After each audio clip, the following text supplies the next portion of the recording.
Hi friends, இன்றைக்கி என் பையன் ஸ்கூலுக்கு எறா பிரியாணி கேட்டான். ஸோ அதனால் எறா பிரியாணி தான் ரெடி பண்ணிகிட்ருந்தேன். நீங்கள் பாருங்கள், அவனுக்கு ஒரு முட்டை தான் சரி, அதனால் அதை ரெடி பண்ண அப்படியே லிட்டிலாக கொஞ்சம் காஃபி போட்டுட்டேன். மீதி எல்லாமே ஐட்டம்ஸ்லாம் அப்படியே போட்டு வதக்கி அவனுக்கு ரெடி பண்ணி கொடுத்துட்ருந்தேன்.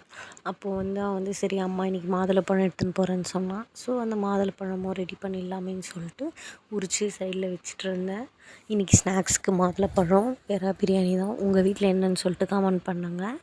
இப்போ இந்த எறா பிரியாணியில் இப்போ நெக்ஸ்ட்டு தக்காளி எல்லாமே போட்டு வதக்கிட்டு தயிர் கம்மியாக இருந்தது. ஸோ அதனால் கொஞ்சம் தண்ணி ஆட் பண்ணி இந்த மாதிரி ஊற்றிட்டு உடனே நீங்கள் பாலான்னு சொல்லிட்டு நினைக்காதீங்க, தயிர் தான்.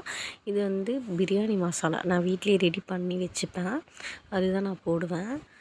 அந்த மசாலா இது ஃபுல்லாக எப்படி சூப்பராக இருக்குது பாருங்கள். ப்ரான் பிரியாணி தான் இன்றைக்கி.